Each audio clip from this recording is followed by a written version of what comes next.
Hello everyone, this is Mr. Laubach. Thank you for joining me. Today we are going to be comparing Spanish, French, and English colonialism in the New World, how they were similar, how they were different, and why that mattered. Let's start with what they all shared. All three powers, Spain, France, and England, came to the Americas with economic motives. They wanted wealth, land, and new opportunities. Each relied at some point on native people for trade, survival, or labor. Religion also played a role. Spain and France especially saw spreading Catholicism as part of their mission. And of course, these empires weren't working in isolation. Spain, France, and England were rivals, competing for territory, trade routes, and global power. Now, the differences really shape how each empire developed. Let's take Spain first. Spanish colonies stretched from Mexico and Central America all the way down into South America and even parts of the modern-day Southwest United States. Their approach was centered on conquest and control. They mined enormous amounts of silver and some gold. They created the encomienda and hacienda systems, which relied on indigenous labor and later enslaved Africans. Catholic missionaries played a central role building missions and converting indigenous people to Catholicism. Politically, Spain kept colonies under very strict control, ruled by viceroys who represented the king. And while conquest was often violent, Spanish society also blended cultures, producing mestizo populations and new cultural traditions. Some of the more notable colonies within New Spain were Mexico City, which was founded in 1521, and it was the capital of New Spain. Lima, Peru, founded in 1535, was a hub for silver trade. Havana, Cuba, which was founded in 1519, was a major port for the Spanish treasure fleet crossing the Atlantic. And St. Augustine, Florida, founded in 1565, was the oldest permanent European settlement in what is now U.S. territory, and it was a military and religious outpost. France took a different path. Their empire stretched across Canada, down the Mississippi River, and into Louisiana. Instead of mining or large-scale plantations, the French economy was based on fur trade. Because French settlers were fewer and smaller, they heavily relied on their alliances with native groups like the Huron and the Algonquin.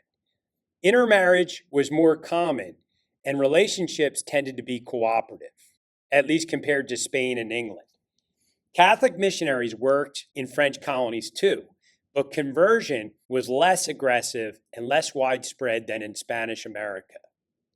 Because the French population in the New World was small, their empire never grew as densely populated as Spain's or England's.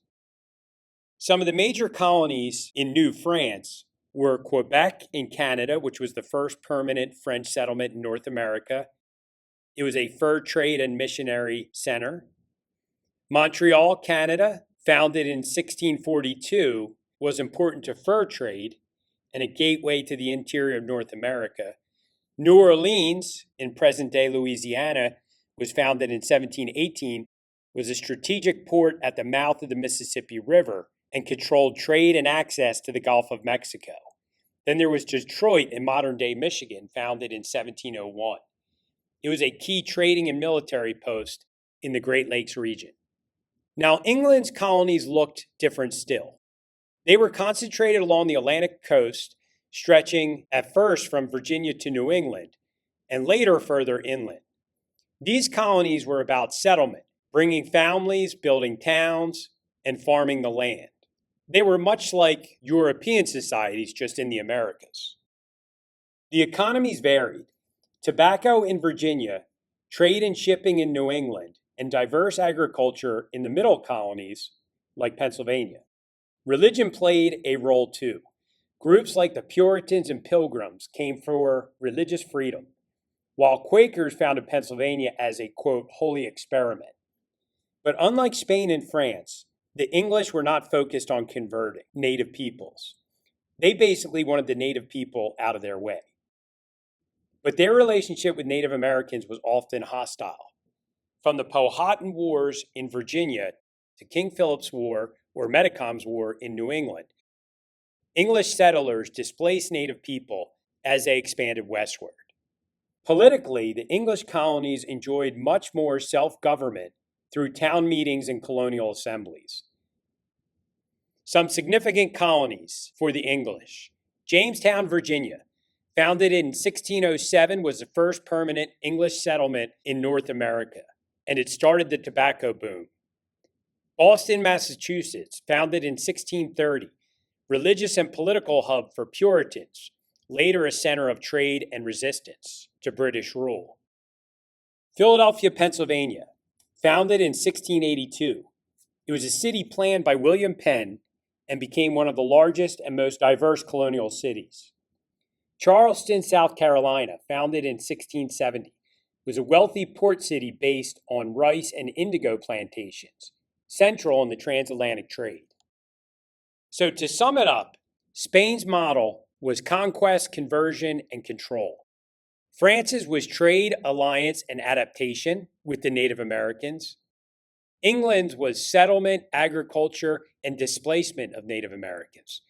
3 different strategies, 3 different sets of relationships with Native peoples, and 3 different legacies that shaped the Americas for centuries. So I hope this video helped you better understand earlier colonial efforts. Thanks for watching and have a great rest of the day.